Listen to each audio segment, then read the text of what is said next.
Välkommen och god dag allesammans. Welcome back to the channel where we use the actual historical sources to speak about Norse pagan tradition. So today we are speaking about Vetrnaetr, or the Winter Nights holidays. So I released a video just earlier this week about how the Norse pagans celebrated their version of Halloween, or Samhain, or Samhain it's pronounced. But anyway, I specifically didn't include much mention of Vertrnaetr because they were not quite the same thing. The full Halloween celebration and some of the Vertrnaetr nights, they may not have even been on the same days every year, and Vertrnaetr was a few different days spread out actually, and there's conflicting evidence about what it actually was and when it actually was, and at the end of the day, Vertrnaetr, those holidays included in there were just blots, and there were much more Norse Halloween traditions than just a blot. So you can watch that video about the Norse Halloween. That link is in the description below, but in this video we are just going to be talking about Vetrnaetr and what the sources say.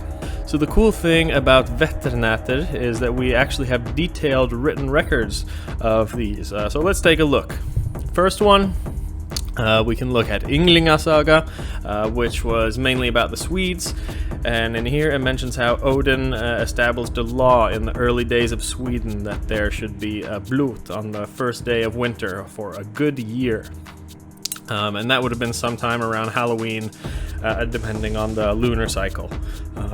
Another blot in the middle of the winter would be for a good crop. So both of these seem like they were held at Uppsala, which a lot of other records confirm too. So these were considered some of the Vetrnaetr, the winter nights. Remember, the Norse only had two seasons, summer and winter.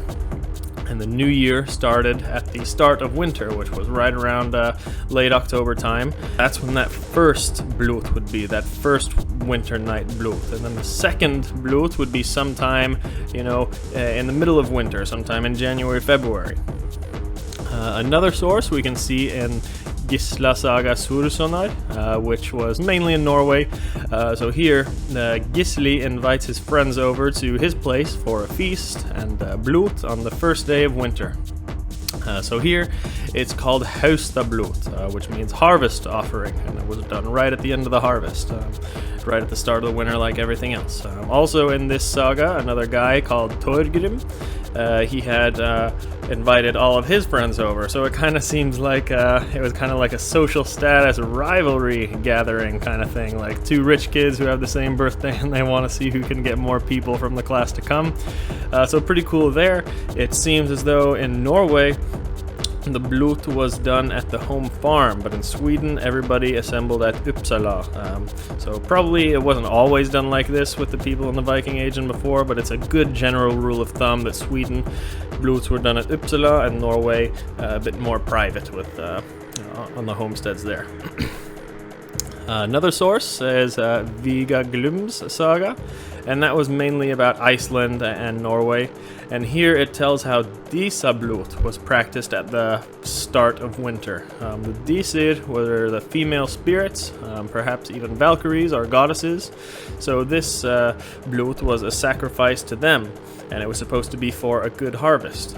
So here in Víga Saga, the Dísablót is said to be done at the start of winter, but in other sagas it's said to be in the middle of winter. So we're not quite sure why Iceland celebrated Dísablót at a different time to other places in Scandinavia, but Dísablót is also mentioned in Heimskringla, Ynglinga Saga, Hervarar Saga, and a couple others I think, but the majority of them count for it in the middle of the winter. So I'm going to do a whole video about that January, February-ish time, because that's probably when it was celebrated the majority of the time. And finally we have Álfablót, and this was the sacrifice to the elves. Now this type of offering or sacrifice seems like it could have been done at any time of the year, but there is a couple of counts of it happening at the start of the winter. Now the elves, they represented the dead ancestral spirits. We don't know a lot about Álfablót because it was very secret and a private tradition reserved for a close family, and we actually see in a skaldic poem Austrfararvísur, by the Norwegians called Sigvatr. He was traveling through Sweden and then looking for a place to rest for the night. But at every farm he went to, this offering was taking place on that day, and nobody wanted to let a stranger in, so it seems like a very, very private event. Another account of Álfablót comes in Kormáks Saga, and here it said that you could make this sacrifice to the elves to heal a wound. This particular sacrifice seems like it could be performed anytime, but as most of you know, the Norse and many other peoples around the world believed that New Year, or this start of winter, brought a stronger connection between us and the spirit world, this time in October. So the dead ancestors could more easily be reached on this day, so this would be the preferred time to do an offering to the elves, like we see in this Álfablót. So that's about it for this video on Vetrnaetr, guys. So you can see why I didn't include this in my other video about how the Norse celebrated Halloween or Samhain, because winter nights, Vetrnaetr is just too conflicting. It's too conflicting about when it was practiced and where they practiced it. It's conflicting about what they did and for what purpose. It's all different. But the cool thing is about that is that we have clear, reliable written records. Just be aware that what I spoke about in this video, they're just different blots. Vetrnaetr is just different types of blots. Now, a blot was just a tiny part of what the Norse did to celebrate the Halloween, or their version of Samhain.